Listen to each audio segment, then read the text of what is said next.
Okay. Thanks, Mike and Lindsay, for inviting me in here. The CA for going outside the box a little bit. We're going to talk about go outside the box. We're talking about different subjects. What am I going to talk about while I'm here? We decided on Swedish defenseman. It was kind of left over after, Jim Montgomery was talking about offensive plays, and Course is talking goaltending. So it kind of feels natural for me to talk defense, right? So also something that we've done pretty well in Sweden, producing quality defensemen. So I'm going to start out with showing a clip of some of those defensemen that we have the pleasure of watching play in the National Hockey League right now. Carlson came up, kept it in onside. Good work by Carlson. Look at him skate. Passes. Score! Wow! What a play! Joining the play is Klingberg to make it a 2-on-1. Sagan waits to Klingberg.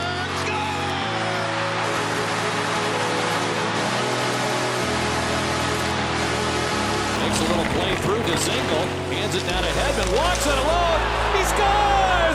What a sequence for the Lightning, and what a finish by Victor Hedman. Over the line, Reeder drops it, Ekman-Larsson, he shoots, he scores! Oliver Ekman-Larsson, he does it again in overtime with .3 remaining. Takes the pass from Branscombe. Oh, what a move by Dahlin, and another. Rasmus Dahlin walks in, slides afterwards, the goal to put it wide. So you must have a little courage to even think you can pull this off. As he dodges between Sokolov and Padoyan, and then whoop, slides it between Ganashov's legs. But now he's going to make another move to get himself into a scoring position. Rasmus Dahlin. So obviously world-class players. So we got 4 world-class players, and one is going to be a world-class player, of course. Probably first overall here tomorrow. What's exceptional about these players? What do you guys think about these players? What makes them special out in the ice? Can skate, agility. Can see the ice. Great stick handling probably. And something we got to talk about a little bit more, I think, great instincts. It feels natural for them to make the decisions they make on the ice, and it's something we actually work on. It doesn't come natural. Want to go back a little bit, history of Swedish development.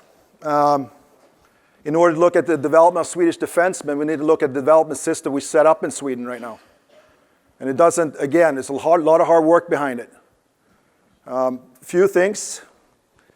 Back in 2000s, early 2000s, we had problems producing players, top quality players, period.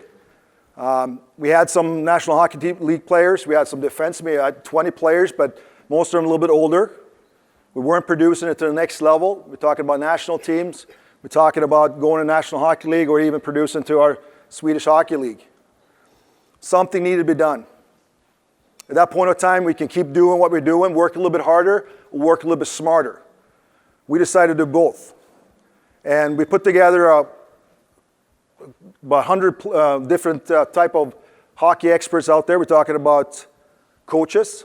We're talking about scouts. We're talking about agents. Everyone is involved in hockey. Obviously, we needed that. Hockey in Sweden is a big sport. It's a cultural sport, but it's also a sport where we don't have that many players like some other nations. So it's very important we do it together. And I think the biggest thing is that we can't keep doing the same thing and expect a different result. So a few of the actions we decided on. I think the first one is pretty interesting. Recruit more players. How many players are registered to play or registered player from Canada? Do you guys know that right now? Anyone has the numbers or no? Around 640,000 players registered in Canada. US, 550. Czech, Yuri, you know how many? Where are you? 84, a little bit more in this statistics, but yeah, close to 100,000. Same with Russia, a few other nations. Sweden, we got 65,000, which makes us, obviously, with less players, we need to do more. We need to recruit more. So, easy to say better, do this better, do this better. Obviously, we had an action plan put together with these topics, but these things needed to get better. Everything lands on number 10 there, develop national team programs. We need to produce more players in national teams in order to make the next step. And we're talking about everything from under 16 all the way up. How do we do a consistent job? How do we find a common thread? How do we educate these players? So, a lot of stuff needed to be done. And it's pretty interesting now we're talking about, hear me standing on the stage right now talking about excellent players, excellent defensemen coming out of Sweden. This is actually a handbook back then, 2004. Pretty interesting quote. Something needed to be done there too. We did have 20 defensemen in the National Hockey League back then. We have 40 right now. So obviously we doubled the number. But back then, 2004, most of those players were older players. So we needed to find a way to develop younger players. A few of the actions that were made, this is actually, I feel, probably the best action we did. We started as a project to hire regional managers or regional hockey instructors. Divided up the country in 11 different districts. And we had a guy that was in charge of each district. This is the best way for us, the Swedish Ice Hockey Association, to reach each club. Because if you look at the roster in the last couple of World Championships, most of these players are coming from very small clubs. And how do we reach out to those clubs to make sure that we're ensured that they get in right education for the coaches and right educations for the players? Well, this is a great job of hiring these 11 guys. Identify these guys and go out and work. Also, a lot of these guys are involved somewhat in the national team programs. I'm talking about assistant coaches, some are head coaches even. So they know what's going on in the hockey world. Bring that back to the smaller clubs and obviously to ensure that we get the newest cutting edge of what's going on in the hockey world. Quite about visits, 1-2 visits every year, 350 clubs. You can understand there's a lot of driving, a lot of be on the road. These guys doing a great job. We have different concepts. We have had, 2004, we started the developing defensemen. Now we have different concepts, or we always try to get cutting edge. What are the emphasis of this season? So we always have something extra bringing out to these guys. And 2018, right now we're talking about goal scoring. We're talking about forwards, developing more forwards. Do you guys know how many 50 goal scorers Sweden have had in the past in the National Hockey League? Anyone? We had one. Unbelievable. One player that scored 50 goals. Håkan Loob back in the 80s.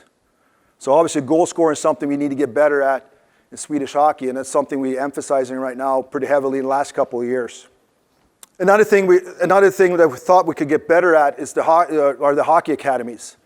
And these academies, we work very closely with schools, and obviously these guys need a seal of approval from us, the association, in order to have this kind of a stamp and bring in players. They have 31 hockey academies. As you can tell, it's spread pretty widely all over Sweden. Again, working very closely with these guys. The hockey regional managers working very closely with these guys. Started out just okay. Worked a lot on team concepts, team strategy, because they're working closely with the regional teams as well. And we want to make sure that these hours they spend on the ice with extra ice time ensured on skill development. So that's something we really stressed the last 5 to 7 years of skill development, those 2 or 3 extra hours a day. Educational material back then wasn't very good. We needed to go outside the box a little bit, hiring some people from abroad, try to get some other people writing these different concepts, have different emphases in this educational material. This is actually one of the ways I was hired by the Federation. I was writing for them, did some video for them. I was working in the U.S. back then. And, get this accessible to the coaches. Video, same thing. Have some videos from early 80s, was still being used at 2004. Make it accessible not only for the coaches, that educational program, but also for everyone. And how do you do that best way? Yeah, well, you put it on the internet, on the web. So that's we have a new drill hub this year. We've done a great job, or the people working with it done a great job last year of making it accessible. So very important. This is actually material that a lot of other European nations, I know the Russians, I've got a couple of Russians sitting here in the front, actually bought our material from us. We have Czech coaches coming over to our different regional camps, working closely with the Czechs. Slovaks the same way. We try and open up our books. We try to obviously bring them into our, what we're doing every day, so we can learn from them as well. I think it's a big thing. Being a smaller country like we are, we need to get some other people and the influences as well. So very inclusive work here. And now back to the national team coaches. Again, a lot of these regional managers are working with the different national teams. They're bringing the national team experience down to the smaller clubs out in the country, which gives them a little bit of leverage as well. My job right now, being the head coach for the national team, is also to assemble these coaches, under 16 all the way up to my team, or under 20 and my team, as well as the ladies, under 18, under 20, and the national team for the ladies. So we're sitting down 4 or 5 times a year. Everyone gives a little bit of a report, what's been happening out with their team, a little bit what's coming from the younger age groups all the way up to our age group. Constantly writing each other reports, constantly trying to make some bringing new influences to what we're doing, so we're not just sitting and doing the same thing all over, by looking outside the box. Been a great, I think, development for myself and everyone else sitting in those rooms, but also we can, thanks to these guys being regional managers as well, going out in the country and learn from the latest, what's going on in the hockey world. What is the Swedish style? Well, like anyone else, we're stealing from everyone else. There's no question. Back in the 80s, we stole a lot from the Russians. They're skating, especially. We're looking at how they skate, learn quite a bit from them. We're sending guys over there and working with the Russians. The Czechs, the way they're passing the puck, were tremendous back then. Stole from them as well, stole their drills, stole what they were doing, the techniques and everything else. North Americans, how you guys working along the boards, around the nets? Absolutely, we're going after that. But somehow we need to boil it down and present it the way that we're using our culture. And that's the biggest key, I think.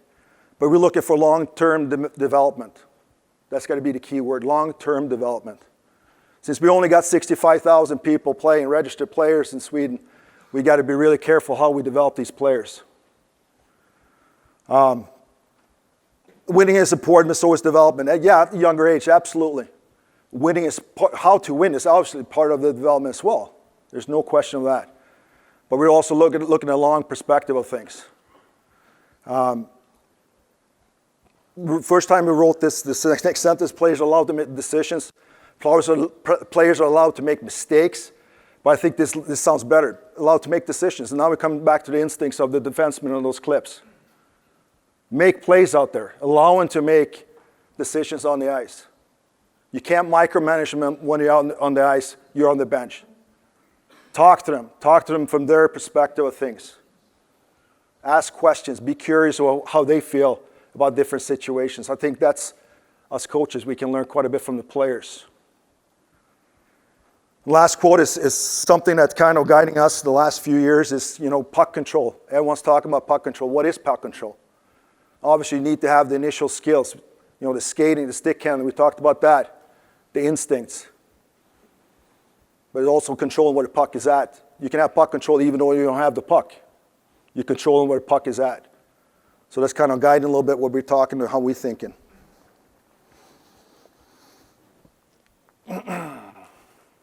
Now, leadership. We're trying to work a little bit with players. I think we have different philosophy maybe in some other countries, but when players coming into our development, they're 15, 16 years old, a lot of them have really coming from no structure. They have structure somewhat in the way they develop skills, but when it comes to structure, when it comes to team tactics, strategies and stuff like that, not much, but they have individual skills. Okay, what's really important for us, this is a big responsibility for us in the national teams, not to suffocate these guys by just giving them strategy and just working with just the strategy. And this is what happens when the only thing that's important is the strategy. You got to do the same thing all over again. We got to keep at them. We got to glass it out every time in this situation. We got to glass it out every time. We got to do this in every situation. And slowly we're going to suffocate these guys from having natural instincts, from making the next step. We trying to get them a balanced structure. Yeah, we have tactics, we have strategies, we have certain things you can lean on, but we don't want to suck players. Trust your instincts. Let's work on them. Work on these guys in the situational drills and practice. Put them in different situations. They're going to solve it with their instincts. Our job is to put them in those situations. Ask the players. Ask how they feel in different situations. Learn from them. Finally, clips. I brought some clips here from the under 17, under 18 summer camp. We have that every year. We call it the raising camp, and the reason we call it raising camp is because we're picking the raisin out of the bread. You know, the really sweet stuff, the best of the best. And we have 20 players of each age group, 17 and 18-year-olds. And we work with them there. Individual skills. Not so much tactics and strategies per se. It's more individual skills. So hopefully you bring it back to the club team and then keep working on these things. This first clip is actually Rasmus Dahlin's dad, Martin, who was one of the regional managers or regional district managers working with players. I think it's pretty interesting when you see it, how he works with them.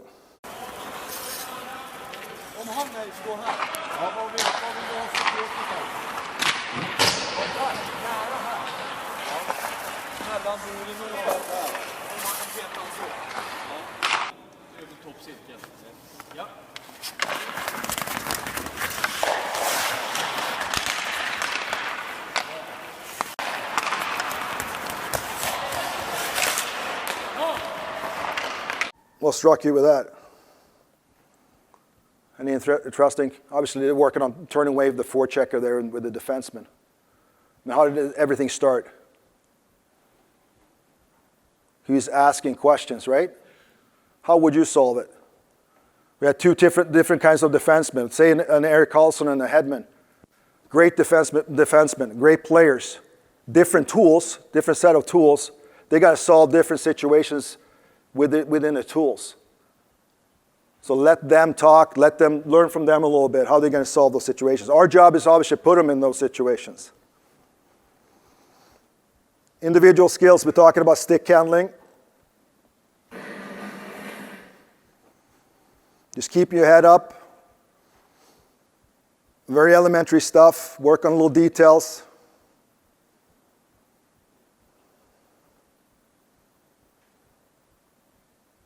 And we can see a difference from where they're from with different skills too. Also gives us a little bit of a check mark where different organizations are at, so we can put a little extra emphasis on different districts as well. We talked about a little bit earlier with Jim Montgomery here with offensive zone movements and whatnot. Work on a very early age how to move. Create opportunities. Obviously, right now, the hardest thing is probably to score goals at any level. So how can we get the defensemen involved? Also, I like the clips there, Jim, when you showed defensemen moving. Most of the time it was Klingberg. Very good at this from Dallas. Give them some tools how to work in different situations.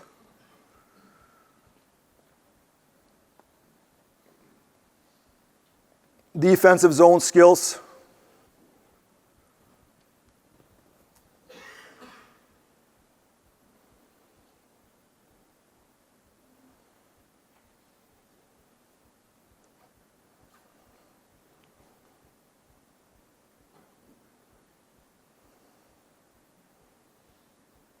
And this is a lot of stuff that we worked and looked what you guys in North America are doing, and try to put in our way of teaching these guys that from their strengths. But again, put them in these situations. So from that development plan to where we've been the last couple of years, fortunate to coach 2 years in a row in the World Championships, winning both years. Completely different teams. There was only 3 players that played on both teams. So, a little bit up what our philosophy of the coaching staff. I put up this picture because I think it's identifies there's a lot of personalities in this group of coaches. And obviously it's my job as a head coach to recruit these guys and sign them up. But it's also very important for me to give these guys a job description. Exactly what are you guys in charge of? I want to give ownership to these guys. We have offensive coordinators. We have defensive coordinators. They're in charge of they own that role. Goalie coach. We work a lot with a defensive coach. Every defensive coach meeting we have with the players, the goalie is involved, the goalie and the goalie coach, because they need to know what we're doing in defensive zones. And also, we have different types of goalies. We have Henrik Lundqvist, for example. We had last year to Anders Nilsson this year. Two completely different goaltenders. So we need to obviously work with those guys. What are you guys' strengths? Where are we going to give up shots if we have to? So it's very important for me as a head coach to make sure that the goalie coach is very involved in defensive zone coverage, in penalty kill, how to work different situations. We're also, Todd Woodcroft from Winnipeg Jets, they were courteous enough to borrow him to us or lend him to us. And for me, the whole thing with Todd, also a friend, to come in and challenge us because we're working together the whole year in all these tournaments. And what I'm really scared of when we sit in that room, we have an incest of ideas. Suddenly everyone's agreeing with everything. And that's not development to me. So suddenly Todd comes in, kicks up the door, and starts challenging everything we do, which is awesome, great. Someone outsider's perspective a little bit. So that was important for me to get Todd involved in this as well. Support. I think I have more of a support role as a head coach, supporting these specialists to make sure they're doing their job real well. What do you guys need from me? Obviously, I got to make you accountable for what you're doing, for sure. If something's not working, you're accountable for that. But let me help you out. You need more power play time, you need penalty kill time, let me know.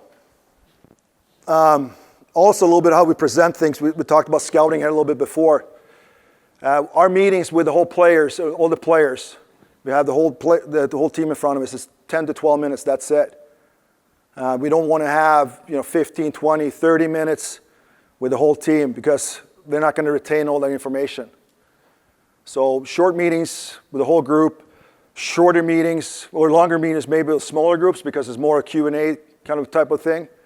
And the same thing with scouting. We're trying to find from the opponents. We're trying to find stuff that we can utilize with our skill, our game plan, contra theirs. So comparing their style of play to our style of play. So a few key points. Puck possession.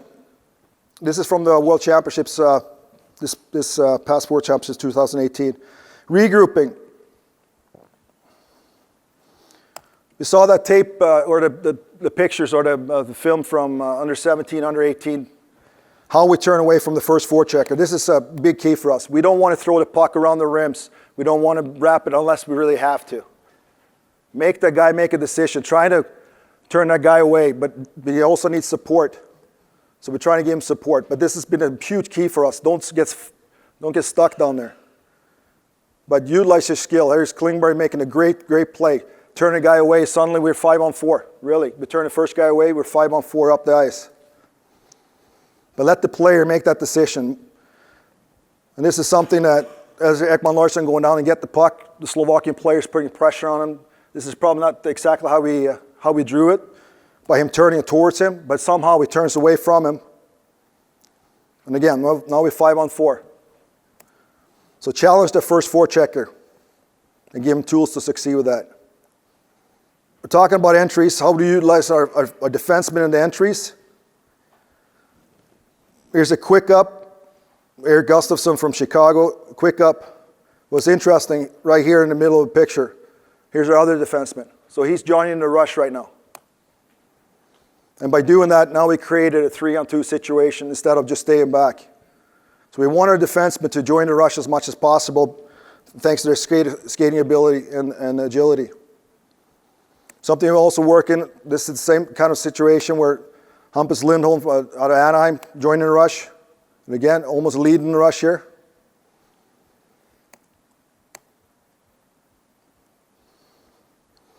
So very involved in an offensive play with the defenseman.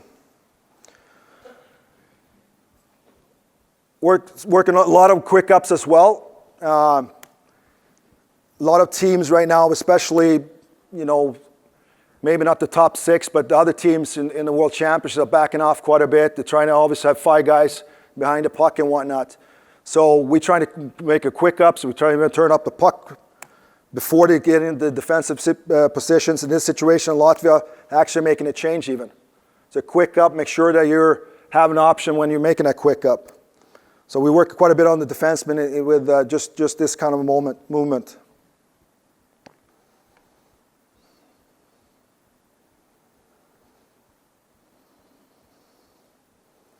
Same thing right now. Slovakian team shoots right into our Swedish defenseman, quick up. And also forwards need to be ready and try to get that ice. But that transition game I think is very important in today's hockey period. Utilizing offensive zone, we saw that also with our 17-18, the common thread. We're working with these guys when they're coming into program 16, just the offensive zone movements with the defensemen. And more or less very similar drills. We add on a few things, but here's from my practice in Denmark last year, or last World Championships. And as you can tell, really bare to the bones kind of a drill. And then we added on this situation to scrimmage type situations and whatnot. But the movement is there.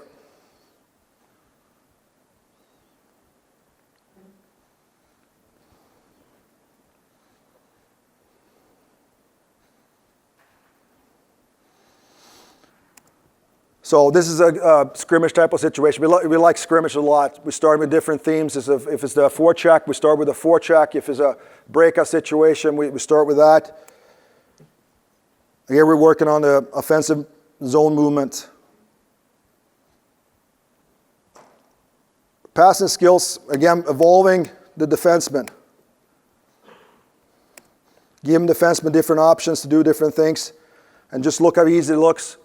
Taking that ice from the French guy here, Klingberg, and creating obviously a scoring opportunity.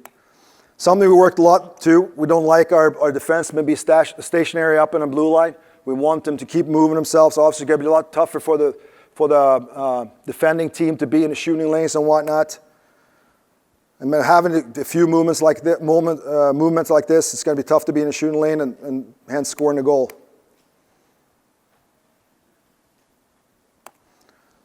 There's Adam Larsson, Edmonton Oilers, had a great World Championships. And suddenly, because he knows that the forward is backing him up, why not? Take the ice. Suddenly created a 3-on-2 situation. Thanks for taking the ice. We had 6 defensemen. We gave him the green light, all 6 defensemen. Just go. An opportunity is given, go. Different ways we're moving the defenseman. Instead of going outside every time, that's an option as well. We're trying to create. We talked about the forward here when we were doing offensive movements. This way, he doesn't even look at his defenseman. We get a breakaway thanks to that. And it's especially very, very useful against teams that go man-man down low.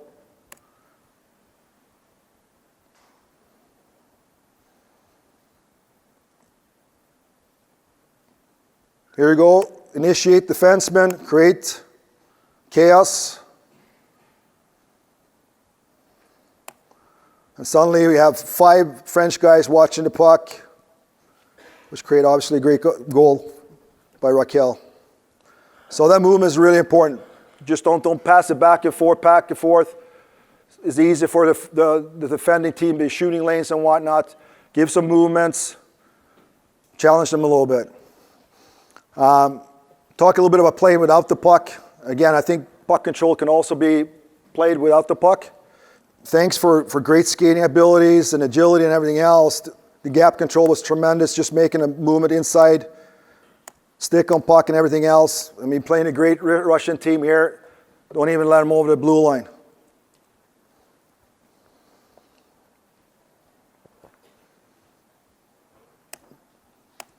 Again, gap control, stick on puck,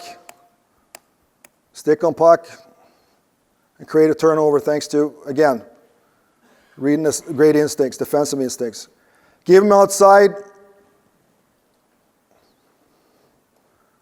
and let the tracker go up and get them.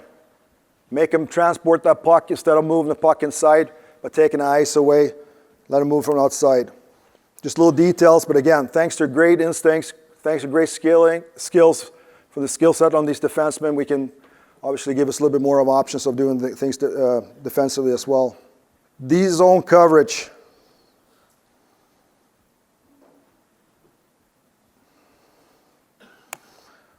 We don't work a lot with the defenseman locking in front of the net. Again, instincts. Read the play, read and react. Obviously, you need that backup for the forwards if you're going out and supporting your D-man in the corner. But it's really hard unless you're making a spread out play. It's really hard to go through this type of defense. It's against the Czechs. Always on the D side though. Stick on puck, Klingberg. Let him twist and turn, and we know obviously scouting reports tells us what? The Russians are really good on the little set plays down low. So don't give them that. Keep them outside.